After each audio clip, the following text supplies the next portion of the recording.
John Gibson was a man of faith, a seminary professor and a pastor who taught at the New Orleans Baptist Theological Seminary. Married with 2 children, John spent a lot of his free time working on old cars, usually the cars belonging to his students, which he liked to fix up free of charge. Regarded as a kind man with a good sense of humor and a quirky laugh, John also had a lot of demons. This was made apparent when, in August of 2015, his longtime wife Christy discovered his body inside of their home. He had taken his own life. While John Gibson had struggled with his fair share of issues in the past, namely addiction and depression, another issue that had presented itself just days beforehand seems to have played a significant role in his decision to kill himself. You see, John's name had been included in a sizable data breach, the likes of which the world had not really seen up until this point in the summer of 2015. John Gibson's name was included in a list of millions, users of the website Ashley Madison, which has become notorious over the past couple of decades, for more reasons than one. To fully understand the significance of this data breach and how it led to the irrevocable decision of John Gibson and possibly others, we first need to rewind to the beginning of the story. That story being, of course, the infamous Ashley Madison hack.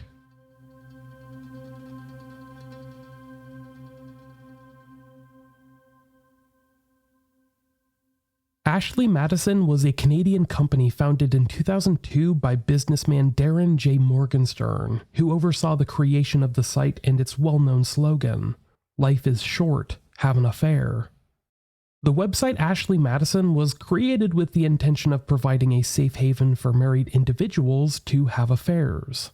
Having picked the name for the company by simply choosing 2 of the most popular female names in America at the time, Ashley and Madison, Darren J. Morgenstern only spearheaded the company for a few years before handing control of it over to Noel Biederman, a former attorney and sports agent, who was in his mid-30s when he took over Ashley Madison and its parent company, Avid Life Media. At the time, Biederman was a self-described happily married father of 2 who viewed the platform as a way for people to find love and maybe even fix their own marriages through infidelity.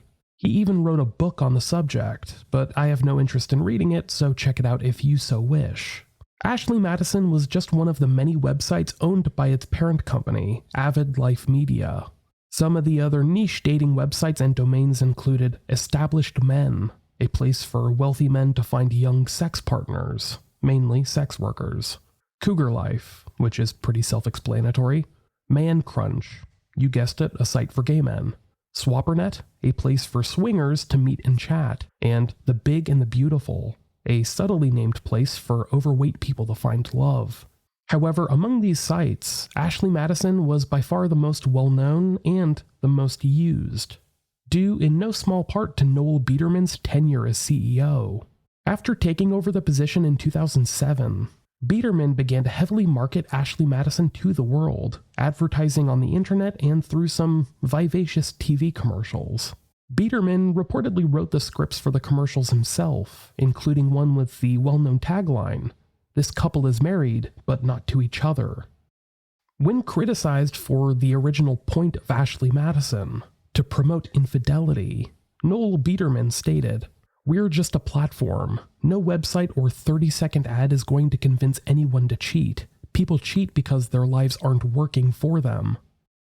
During multiple interviews, Biederman would even claim that Ashley Madison preserves more marriages than we break up, alleging that people in sexless relationships were able to use the site to safely find sex partners instead of at potentially seedier spots, bars, nightclubs, what have you, and avoid breaking up what was otherwise a happy marriage.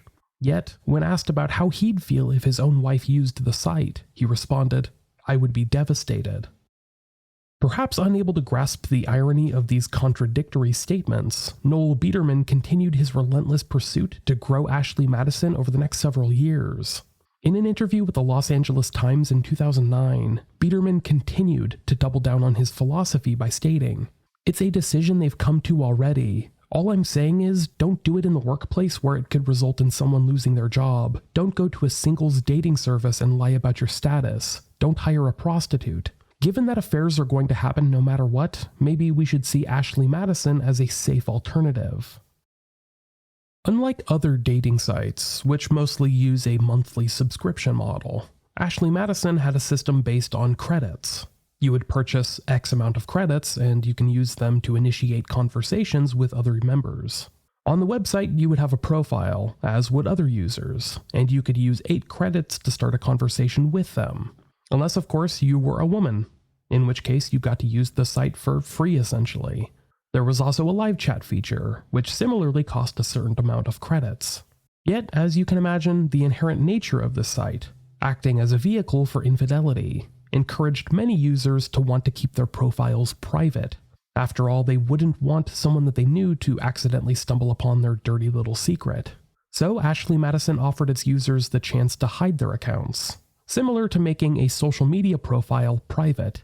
This would essentially hide the user profile, including the user's pictures, messages, and winks from other members, but it didn't necessarily delete anything.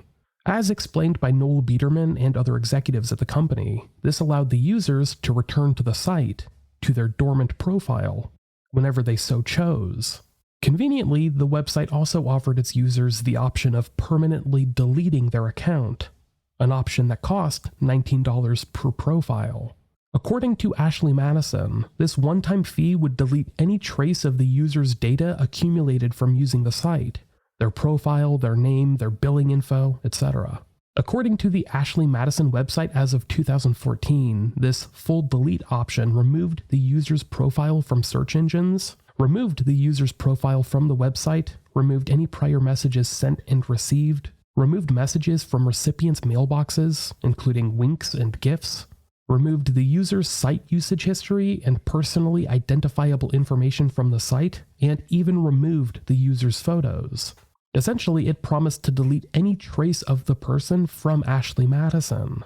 For many, this option was viewed as the only way to actually delete the profile for good, since hiding the profile just essentially made it private, but kept user data on the books for later use.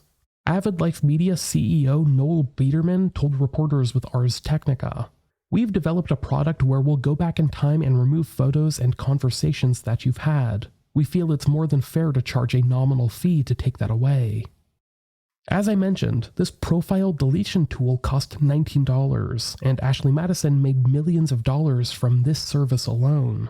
Avid Life Media, Ashley Madison's parent company, confirmed to reporters with Ars Technica that anywhere between 8 and 18,000 people utilized this service each month, netting them somewhere in the neighborhood of $152,000 to $342,000 monthly. This full delete function undoubtedly brought peace of mind to Ashley Madison's users, knowing that they had, or could, delete any trace of the affairs they'd pursued online. Sadly for them, a lot of their personal data was still stored online, and the world would soon know it. Before we get into the data breach itself, let's first touch upon another predominant issue plaguing Ashley Madison. As you can imagine, the website itself raised a lot of controversy over the first decade or so of its existence, not only because of its general concept, which was based on profiting from widespread infidelity, but also because of its under-the-hood business practices. Some I've already touched on, such as the full delete function, which we would later learn was anything but another that I haven't is the user base itself. One of the issues that seem to constantly plague Ashley Madison is an issue that most other dating apps struggle with to this day, that the majority of its users are male. That's just going to happen in almost anything involving sex. It's going to be predominantly masculine genders pursuing it.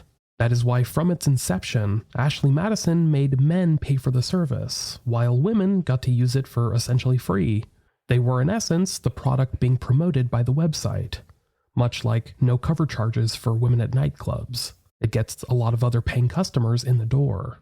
I'm not saying I agree with this, but it's very much how the website handled things. In 2008, Avid Life Media CEO Noel Biederman told reporters with the LA Times that 70% of the users who signed up for Ashley Madison were male, but the active users were close to a 1-to-1 male-female ratio. Based on this statement, then you would just assume that a lot of men signed up for the site while a smaller percentage of women did, but that those who found results just continued using it. That seems kind of reasonable. However, as it turns out, this supposed data was built upon many falsehoods. In the latter half of 2012, a former employee of Ashley Madison, Doriana Silva, filed a lawsuit against the website and its parent company, Avid Life Media. She claimed that she had been injured while working for Ashley Madison and was seeking $20 million for what she described as the company's unjust enrichment at her expense, plus another $1 million in punitive and general damages.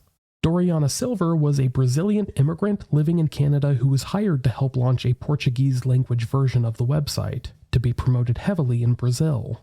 After her hire, however, she was asked to do something completely different than what she had been hired for. She claimed that she had been asked to create 1,000 fake profiles meant to lure in men, which her lawsuit described as. The purpose of these profiles is to entice paying heterosexual male members to join and spend money on the website. The lawsuit also claimed that these fake profiles do not belong to any genuine members of Ashley Madison, or any real human beings at all. The lawsuit alleged that Silva had sustained pain in her wrist and hands due to this work, and that the injuries were permanent, keeping her from obtaining any other employment. I'll let you be the judge on how valid those claims were.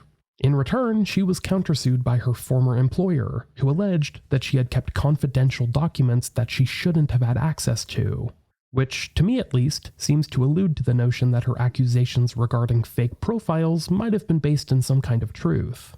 But again, that's just my opinion. Executives for Ashley Madison and Avid Life Media would push back on the allegation of fake profiles, and at one point even posted an article on their website titled, "Is Ashley Madison a scam? Is Ashley Madison a fraud?" In it, the site claimed that blog posts and articles from disaffected former users were little more than anecdotal evidence, and alluded to them simply not knowing how to use the website, or really how to talk to women. The article even attempted to shame men who didn't get matches, with a section reading verbatim, "If you are a 57-year-old man, the chances that a 27-year-old woman will want to pursue an affair with you may not be all that realistic. If you are excessively overweight, it could reduce your chances of finding someone extremely attractive to connect with." Despite Avid Life Media having to push back on allegations of an artificially inflated user base, they moved forward with a plan to IPO in the middle of the past decade.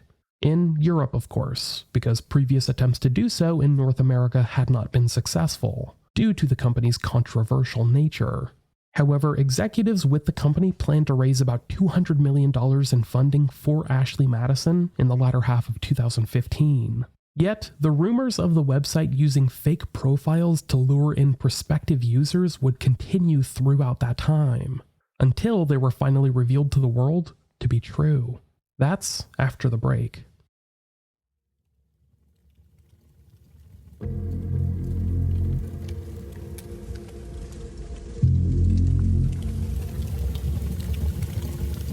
On July 19th, 2015, an anonymous group calling themselves the Impact Team announced via an online post that they had managed to obtain a large cache of information from Ashley Madison's parent company, Avid Life Media. As you would expect, they didn't announce how they had come upon this information, just that they had it. While you're right to be initially wary of anonymous internet users claiming to have sensitive information, this leak appeared to be genuine from the jump. The information provided by the anonymous Impact Team included leaked maps of Avid Life Media's internal company servers, employee network account information, company bank account data, and even employee salary information. As reported by Brian Krebs, an investigative journalist who focuses heavily on cybercrime. If you're into anything of the sort, I would highly recommend you check out his website, krebsonsecurity.com. It's really a great resource to learn about this stuff. In case users of Ashley Madison had any more reason to be concerned, this leak was publicly confirmed by Avid Life Media's CEO Noel Biederman within days. He told reporters that executives with the company had become aware of the potential data breach on July 12th, 1 week before the Impact Team made their public announcement. They found out after multiple Avid Life Media employees logged into their work accounts, as described by bankinfosecurity.com reporter Matthew J. Schwartz. On July 12th, acting Toronto Police Superintendent Bryce Evans says that when multiple Avid Life Media employees logged into their PCs, they saw a threatening message from attackers. set to the song Thunderstruck by Australian rock band AC/DC. The message from the Impact team demanded that the company shut down both its Ashley Madison and Established Men dating sites, or else the attacker or attackers would leak customer data. Afterward, Avid Life Media had hired an outside firm to investigate and had alerted law enforcement agencies to the breach, hoping that they would be able to find the culprit and prevent the potential customer data leak from occurring. Yet on July 20th, Noel Biederman confirmed the leak to Krebs On Security founder Brian Krebs, stating, "We're not denying this happened. Like us or not, this is still a criminal act." In addition to posting some of Avid Life Media's internal data, which was already damaging enough, the Impact team claimed to have taken possession of the company's user database, including a complete set of user profiles, which they had not made public, at least not yet. But they vowed to do just that unless Avid Life Media shut down Ashley Madison along with its sister site, Established Men. Along with the small snippet of Avid Life Media's internal data, the hacker collective calling themselves the Impact Team posted a message. Avid Life Media runs Ashley Madison, the internet's #1 cheating site for people who are married or in a relationship to have an affair. ALM also runs Established Men, a prostitution human trafficking website for rich men to pay for sex, as well as Cougar Life, a dating website for cougars, Man Crunch, a site for gay dating, Swabbernet for swingers, and The Big and the Beautiful for overweight dating. Trevor, ALM's CTO, once said, "Protection of personal information was his biggest critical success factor, and I would hate to see our systems hacked and with a leak of personal information." Well, Trevor, welcome to your worst fucking nightmare. We are the Impact team. We have hacked them completely, taking over their entire office and production domains and thousands of systems, and over the past few years have taken all customer information databases, complete source code repositories, financial records, documentation, and emails, as we prove here. And it was easy. For a company whose main promise is secrecy, it's like they didn't even try. Like you thought you had never pissed anyone off. As I mentioned, the Impact team had posted this message along with approximately 40 megabytes of data, and promised to release more unless their demands were met, to shut down both Ashley Madison and Established Men, Avid Life Media's most controversial websites. They didn't seem to take umbrage with the company's other websites, which weren't catered towards immoral or illegal behaviors. Whereas Ashley Madison focused on infidelity, and Established Men had a reputation for promoting illegal prostitution. This threat to release customer data was believed to include not only customer records, but the user profile data, pictures, and other sexually explicit material, such as users' fantasies, their DMs, etc., along with their names, addresses, and payment info. The message from the Impact team concluded, "Too bad for those men. They were cheating dirtbags and deserve no such discretion. Too bad for ALM. You promised secrecy but didn't deliver. We've got the complete set of profiles in our database dumps and we'll release them soon if Ashley Madison stays online. And with over 37 million members, mostly from the US and Canada, a significant percentage of the population is about to have a very bad day, including many rich and powerful people."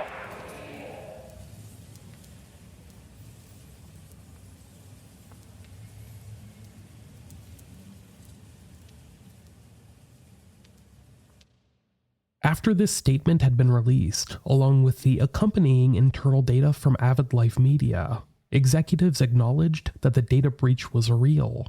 But these same executives at Avid Life Media claimed that their security holes had since been filled, something that was little comfort to the millions of users who potentially had their own personal data floating out in the ether. The first statement from the company read, "We apologize for this unprovoked and criminal intrusion into our customers' information." Company executives also vowed to continue working with law enforcement to determine who the culprits were and bring them to justice. They also insisted that those who had previously used the full delete function on the website were not in any danger of having their information leaked, which seemed diametrically opposed to what the Impact team had claimed in their own messaging, that the full delete function only removed some of the user profile information, but the other data left behind, names, addresses, payment info, had been easily found and was now in their possession. After this, many began to turn a skeptical eye toward Ashley Madison's past and current claims, with them having promised its users who used the full delete function that for $20 all of their information on the site would be deleted forever. Many previous users and skeptics thought that it had seemed to be too good to be true, even if Avid Life Media had the capability of pulling it off. After all, most users had likely paid for the service with their credit card, and there would be some kind of financial link to the website forever, regardless of what company executives claimed.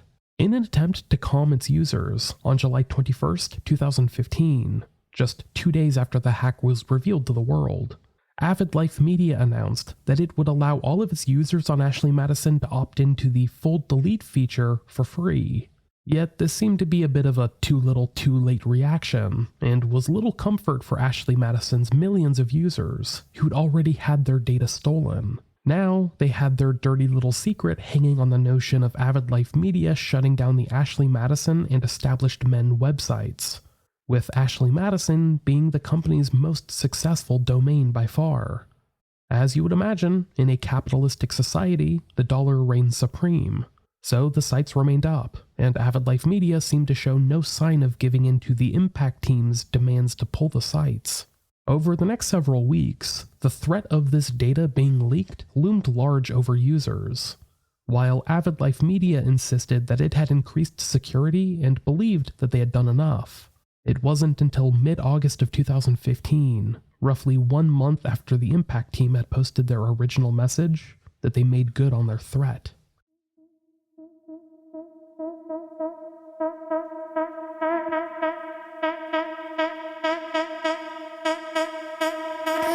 On August 18th, 2015, the anonymous hackers calling themselves the Impact Team posted a large amount of data online, roughly 10 gigabytes, using an onion address to do so, accessible via the Tor network. They also included the applicable keys to access the data, and seemed to have timed their leak to exactly 30 days after the data breach was publicly announced, having given Avid Life Media 1 month to act. In the days to come, additional data would be found online, adding up to many tens of gigabytes in data, all of which would take some time for analysts to comb through and verify. Along with this information, the Impact Team posted yet another message, which seemed to rub Avid Life Media's face in their own failure. Avid Life Media has failed to take down Ashley Madison and Established Men. We have explained the fraud, deceit, and stupidity of ALM and their members. Now everyone gets to see their data. Find someone you know in here. Keep in mind, the site is a scam with thousands of fake female profiles. See Ashley Madison fake profile lawsuit. 90 to 95% of actual users are male. Chances are your man signed up for the world's biggest affair site but never had one. He just tried to, if that distinction matters. Find yourself in here? It was ALM that failed you and lied to you.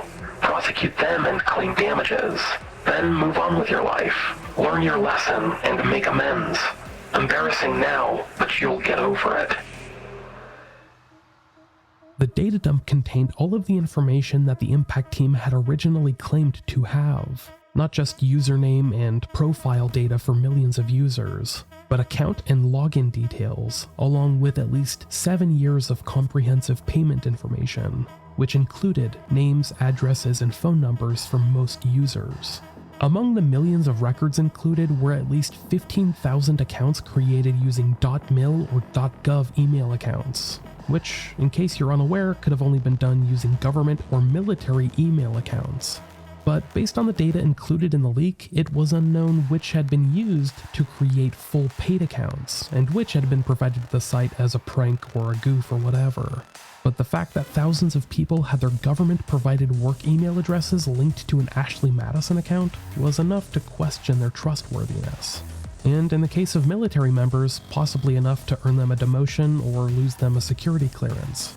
Along with these details, many users also had their explicit details leaked, such as the information they had posted on their profile, including sexual preferences or fantasies.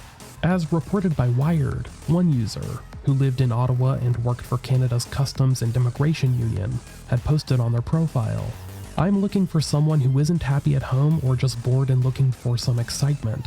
I love it when I'm called and told I have 15 minutes to get to someplace where I'll be greeted at the door with a surprise. Maybe lingerie, nakedness. I like to ravish and be ravished. I like lots of foreplay and stamina, fun, discretion, even willingness to experiment. Smile. That was just one such example, which felt pretty uncomfortable to read. Others were much more direct or explicit, and now millions of users had to wonder if their information had been included in the leak, and if so, how much. After the leak of this massive amount of data, it began to make the rounds online. Not only were niche tech outlets reporting on this, as you would expect, but more mainstream outlets joined in on the action. After all, this leak came roughly 1 year after Sony had been hacked by what's believed to be a team of North Korean hackers, so the topic of data breaches was still pretty fresh in everyone's mind, and the latter proved to be even more colossal than the former. In the weeks that followed, the dozens of gigabytes of data would move from its original home on the Tor network and would get shared through many different forms, namely through torrent sites, file sharing applications, and even some rather mainstream places like Imager and Pastebin. Many began looking through the data and discovered the names of some pretty well-known figures. Josh Duggar was the first public figure whose information surfaced in a deep dive of the data breach. The eldest son of the infamous Duggar family, Josh had come to prominence on the TLC show 19 Kids and Counting. At the time, he was already in some legal hot water for having molested his own sisters, forcing him to step down from his position on the Conservative Family Research Council. A paying member of Ashley Madison, Josh Duggar had spent thousands of dollars on the website, including a pretty cringeworthy $250 expense on an affair guaranteed fee. This disclosure caused him and his family some additional embarrassment, but that pales in comparison to his more recent blunders, with Josh Duggar having since been convicted for possession of child pornography. Another name mentioned to be included on the list was Hunter Biden, the son of current US President Joe Biden, who was at the time the vice president. I'm sure most people listening already know about Hunter Biden for his interesting lifestyle choices. While Hunter Biden hasn't been directly linked to this Ashley Madison account, someone using the name Robert Biden, who lived in Washington, D.C., had signed up for an account. With Robert Hunter Biden being his legal name, many assumed that these two were one and the same. Hunter later confirmed that this was an email address that he had used in the past, but he claimed that he stopped using it sometime beforehand because it may have been compromised. Even former UK Prime Minister Tony Blair's name popped up on the list, although it's unknown if his email address had actually been used to create an account, or if it had simply been added by someone else. After all, this data leak included all user data, including profiles that people had submitted for creation but never confirmed through email verification.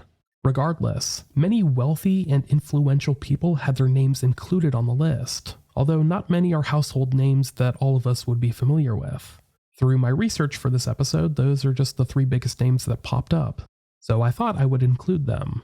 This data is still publicly available and easily found, as there were many websites and discussion boards dedicated to publishing the data in the days, weeks, and months that followed this breach. In addition to proving that individuals like Josh Duggar were massive hypocrites, this leak also determined pretty evidently that Ashley Madison had been using fraudulent tactics to promote its service.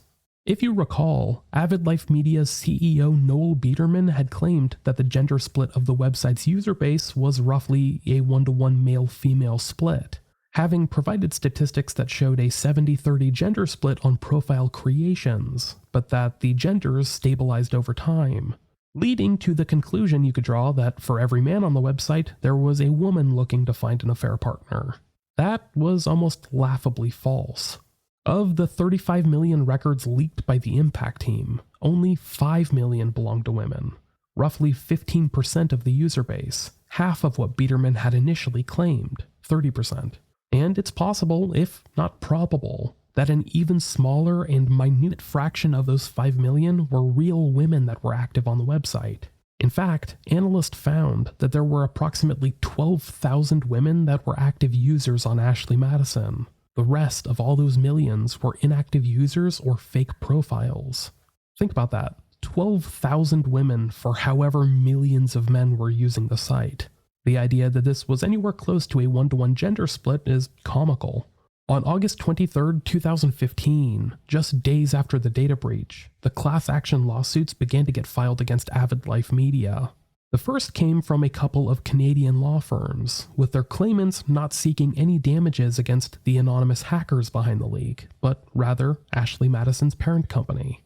Additional lawsuits would follow, with disgruntled users claiming that the site had fraudulently advertised its full delete service, having made millions of dollars in revenue from the service they had not provided.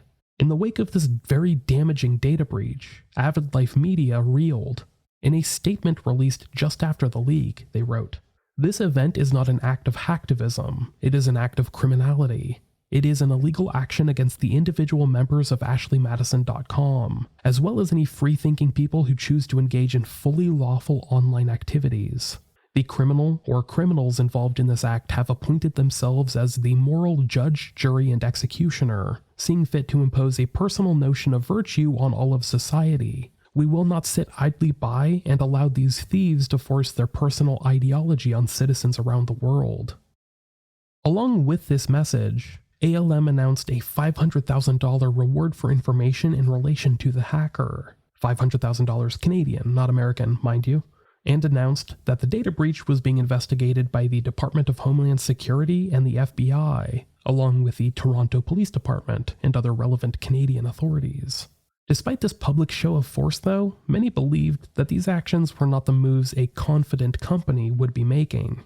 During a conversation with Bank Info Security contributor Matthew J. Schwartz, computer science professor Alan Woodward stated, "I think they are sending a message, but it is reminiscent of the Wild West, which seems to be how the internet is being policed in some places. Bounties sometimes work, but it is more of a way of explicitly saying, whoever this is, they are an outlaw in our country, and we will not tolerate any similar behavior." More after a brief word from our sponsors.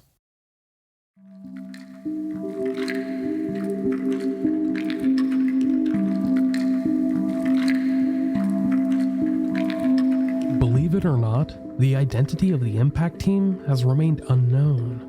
Despite this data breach making the rounds online, and the story flaring up in the public consciousness only to quickly disappear, drowned out by other insane news stories over the past decade, the culprits have yet to be unmasked in this case. Many have theorized that the members of the anonymous Impact Team were potential cybersecurity activists, perhaps someone aggrieved by Avid Life Media's business tactics, who decided to take aim at their immoral cash cow.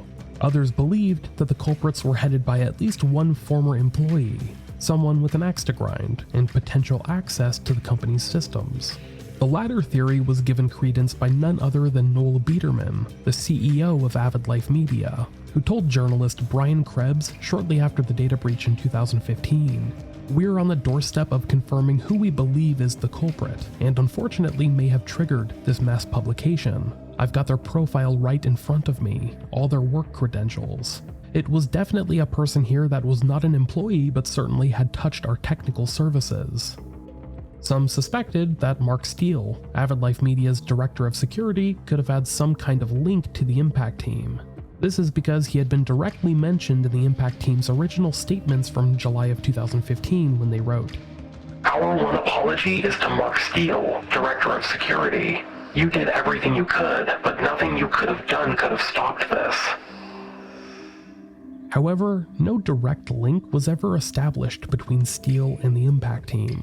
It's very possible that he had just done his job well and the hackers admired that, giving him props for being, apparently, the only person working for Ashley Madison Security that gave a shit. Yet, still, it isn't publicly known how this hack had been perpetrated in the first place.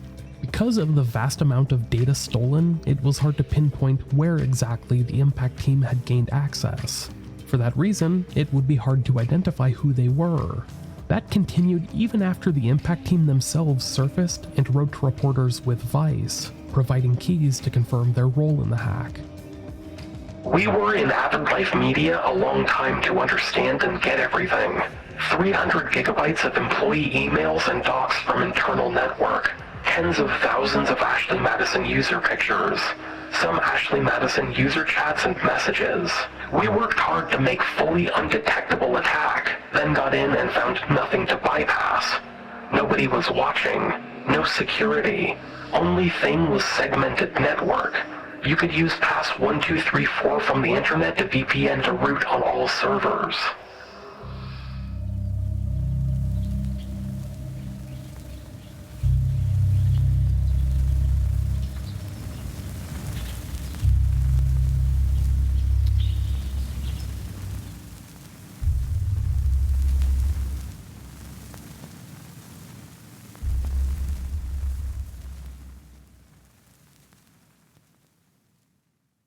Sadly, there is a long-term cost to this story.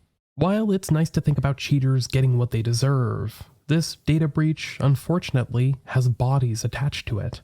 On August 24th, 2015, just days after the leak, Bryce Evans, the acting staff superintendent of the Toronto Police Department, told reporters that in addition to this hack being one of the largest breaches of sensitive data in history, affecting more than 35 million people, that his department was investigating at least 2 deaths in relation. Per Evans, as of this morning, we have 2 unconfirmed reports of suicides that are associated because of the leak of Ashley Madison's customer profiles. I know some of you are probably thinking right now, good, cheaters should kill themselves. Something like that. Maybe so, maybe not. However, let us not lose focus on the bigger picture of humanity. Every cheater is cheating on someone. A wife, a husband, a spouse, or a love of some kind. Many of these relationships had children involved, businesses, lives. It's not often that I go on personal tangents on this show, but I'm gonna do so for just a moment or two. When I was a teenager, one of my best friend's fathers killed himself. This left behind my friend and his 4 brothers and sisters, all younger than him, with us being maybe 14 at the time. This was a friend that I lived near. We walked together to school and back home every day. We hung out on the weekends. He was one of the friends that I would hang out with late on summer nights, whose house, for a time, was like a home away from home for me. We would spend hours trying and failing to skateboard. We would talk about the cars we wanted to drive and fix up when we were older. We constantly quoted inappropriate things to each other and listened to bands like Korn.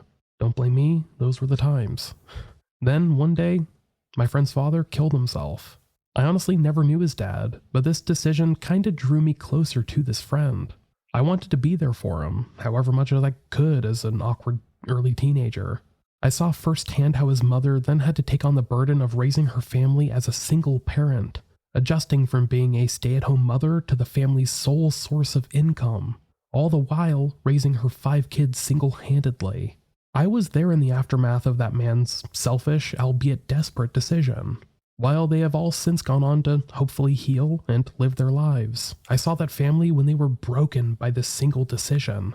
I'm not going to pretend that I was ever close with my friend's mother or his siblings, but I saw how it affected all of them. How it affected him day in and day out. I saw him struggle to deal with regular things he couldn't do without thinking of his dad. He struggled to work on cars, his big passion in life at the time, because that was something they always used to do together. I saw how his passion for the Bible turned into a fervent need to believe that he would see his father again. Once you've seen someone try to endure in the face of such tragedy, you don't easily forget it, and you find it really, really fucking hard to ever wish it upon anyone else ever again. I've since lost touch with this friend, something that I regret as I look back on this story. But I'll never forget seeing that family in the weeks and months after my friend's father took his own life. For that reason, I find it hard to look at these statistics, knowing that even one person may have taken their life because of some stupid decision that they had made, and left behind this kind of emotional carnage behind them. Honestly, I would never wish that overwhelming sense of brokenness upon any home. Not now, not ever. In addition to the possible suicides linked to the data breach, extortion attempts began en masse.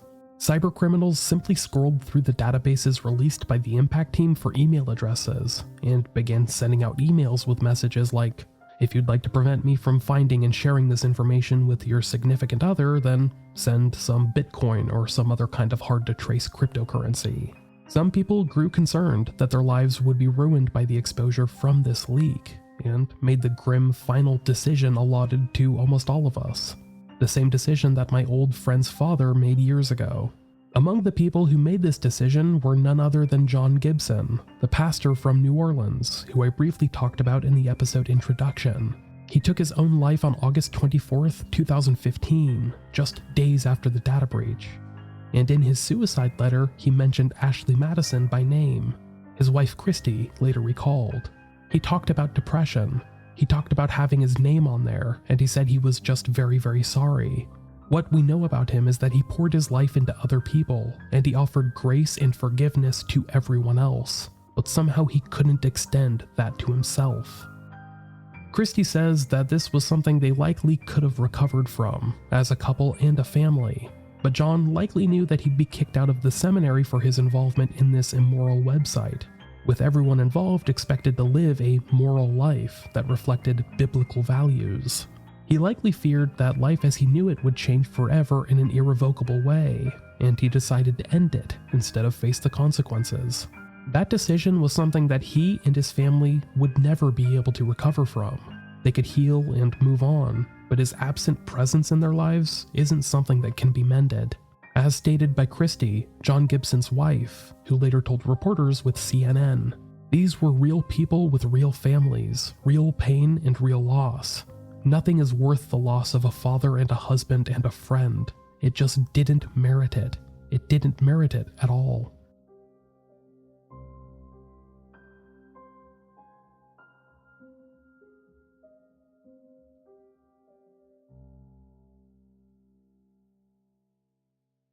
This is a story that I've been trying to cover for a while on the show, but I had a hard time pinning down. There are a couple of people that I've been trying to get a hold of or pin down exact dates to interview about this very story, and for that reason, I actually had no idea that there was a documentary on this case coming out coincidentally at around the same time that this episode is getting released. This will undoubtedly get a lot of people interested in this story again, and likely make people ask questions that have remained unanswered for nearly a decade now. Namely, who was behind this hack? But more importantly, what was their motivation? Was it revenge in some way? A vendetta against cheaters? Or a direct act of hacktivism? Was it a disgruntled employee? Or was it someone else, motivated by some other kind of unknown rationale? Nearly 8 years have passed since the initial data dump, and the identity of the impact team remains unknown. Likely for good reason. A lot of people lost their marriages, their careers, potentially even their relationships with their children as a direct result of their decision to use these websites and its exposure through the subsequent data breach. These people are likely still living through the effects of this, and at least some probably want revenge. This is a sentiment shared by Brian Krebs to The Guardian's Tom Lamont in 2016 when he stated, "Whoever's responsible, no doubt they know that there are now lots of people wanting to put a bullet in their head. If it were me, if I was going to do something like this, I would make pretty darn sure that nobody could trace it back to me." In the 8 years that have passed since this story unfolded, the impact team has disappeared. They haven't popped up in any other moral crusade, and haven't claimed credit for any other hacks. At least, not publicly, not that we know of. In the aforementioned documentary that's coming out at around the same time this episode gets released, which I haven't seen yet so I can't verify, they apparently finger a former employee of Ashley Madison as the potential offender, as reported by Brian Krebs of Krebs on Security, who was interviewed for the documentary. In it, they apparently float the name of William Brewster Harrison, an employee of Ashley Madison who had been hired to promote the website online. He had done so by leading harassment campaigns against the domain owners of ashleymadisonsucks.com, ultimately leading to Ashley Madison gaining control of the domain. However, Harrison was let go from his employment in 2011, and then began using his skills at targeted online harassment against his former employer. In particular, Avid Life Media CEO Noel Biederman, who is of Jewish descent. In the months that followed his termination, William Brewster Harrison reportedly sent a lot of harassing emails to Noel Biederman and other ALM executives, and maintained access to the ALM servers well after his employment ended in 2011. Many of his messages were anti-Semitic in sentiment or tone. In one of his final harassing emails, he wrote, "We are Legion," implying that he maybe had allies of some sort. although that may have just been internet machismo. However, considering the context, maybe not.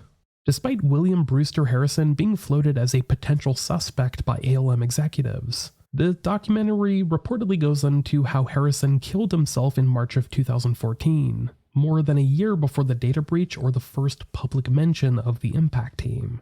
So it remains unknown if he was a part of the Impact team in any way or form, or even linked to them. It's possible he was just a disgruntled employee, who, based on what we've heard from in this episode, was just one of many.